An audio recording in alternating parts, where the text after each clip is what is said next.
Hello everyone, my name is Marina Kordich, and the story that I chose to do my research paper on is A Rose for Emily by William Faulkner.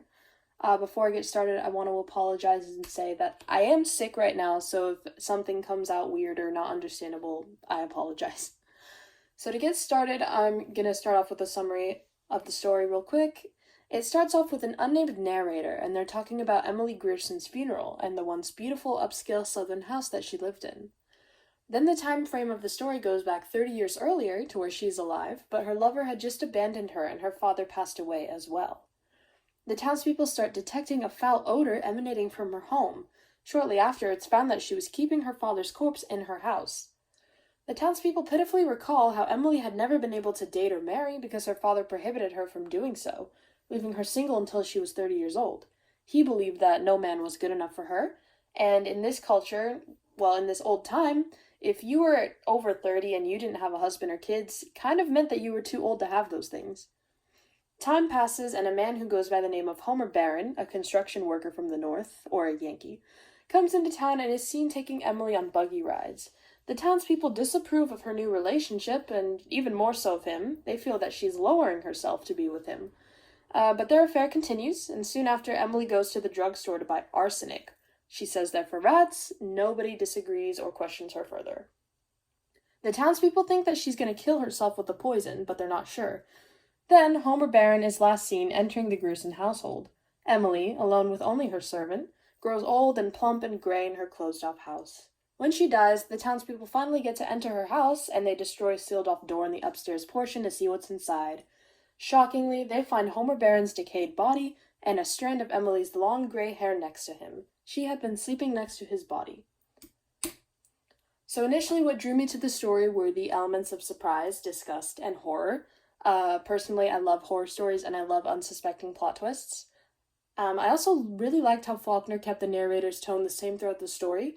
This little detail only serves to make the final reveal at the end more shocking, in my opinion. And I like how he didn't give much detail to Emily's problems, because it leaves a lot of room for interpretation and analysis. He didn't really make her motivations for killing clear to us either, which kind of leaves the reader to come up with their own understandings and conclusions.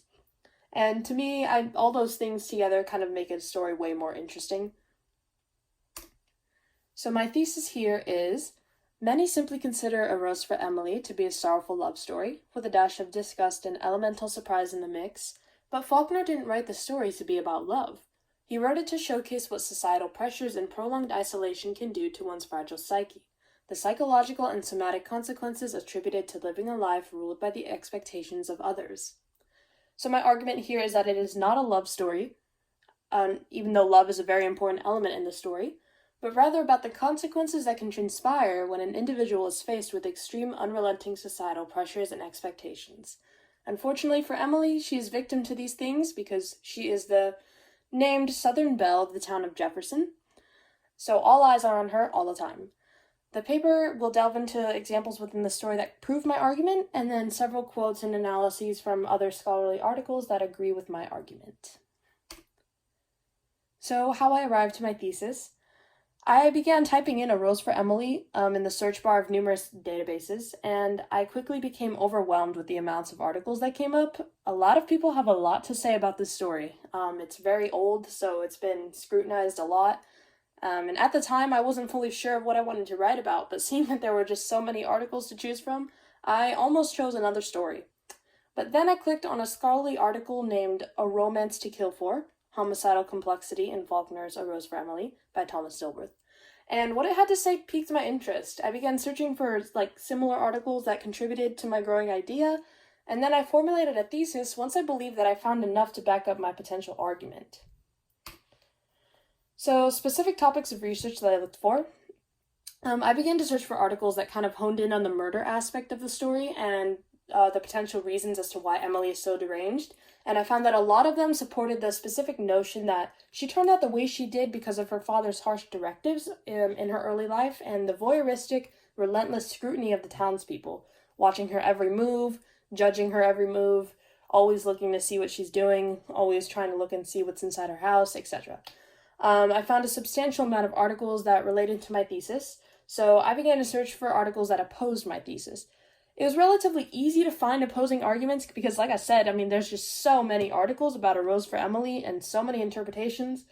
But I decided to just read the few that popped up, and I found that a lot of them like to speak about her desires to love and to be loved, and a lot also just argued that she was, in simple terms, just a crazy person from the start and nothing could be done for her. And those two together, I figured, would be good to oppose my thesis. So my outline goes, well, an introduction, my hook and summary, and then my thesis statement. And then the first paragraph. So the first paragraph is going to talk about Emily's father and how he affected her life, and then further analysis on their relationship and the messed up aspects of their relationship. Paragraph 2 is going to talk about the townspeople and their judgments of Emily, and the way that their scrutiny and their comments and their eyes and everything that they do to her, how that affects her, and the pressures that they put on her. And then I'm going to relate that to why she killed Homer Barron with quotes and analysis from from other scholarly articles. Paragraph 3 is also going to be about the townspeople, but further discussing their impact. And I believe the first sentence of that paragraph starts with what they didn't do to her impacted her just as greatly as what they did do. So essentially, they willfully turned a blind eye to what she was doing. They let her buy poison fairly easily. They didn't really question her, even though by law she was supposed to say why she was buying it. And therefore, she was able to do this terrible thing, kill another person. So I'm going to delve into why that is extremely messed up and how that affects her. And then paragraph 4 is going to talk about the signs of Emily's psychopathic tendencies. And then also about the details that Faulkner included in the story that make it more than just a love story. So even though love is very important in the story, that's not exactly what it was about. And he used many details like time skipping to keep us unsuspecting of the big curtain reveal at the end. And a narrator who's pretty monotone, so we don't really suspect anything at all, and neither do they, to be fair. But all of these like little details together just kind of keep us sitting, and then bam, when it happens at the end, it's like, whoa, what was that?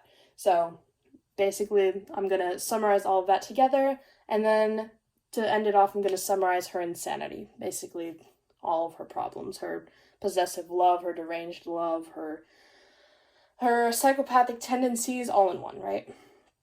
Paragraph 5, I'm still formulating it, but the ideas will be centered around the counter-arguments to my thesis. Like I said, the articles that say it's just about love, and the articles that claim that she's simply just insane. And my development process went something like, I began to write down a bunch of bullet points of potential arguments down on paper, because there were so many to choose from, until I came up with my specific thesis. Then I wrote down bullet points for potential paragraph points, and I made them into intros, just to make sure that they made sense. I then reread the story after getting new insights from some scholarly articles that I read, and a lot of things suddenly clicked, and so then I began the process of picking and choosing certain elements in the story to prove my argument. Then I began to collect all relevant articles and put them in a Google Doc so I could quickly just press on the links and go to them. I annotated some of the articles that I had chosen so that paraphrasing would be easier later on, and also finding quotes would be very easy. And I find just annotating things makes a lot of things more understandable anyway. So then from my bullet points, I began to make sentences, and I did so for each paragraph that I have so far. And I'm still continuing to make revisions, and I'm still continuing to put more evidence into my paragraphs from more articles that I find. And that's that until the final process is finished, or the final product is finished. That's it. Thank you for reading, and thank you for listening.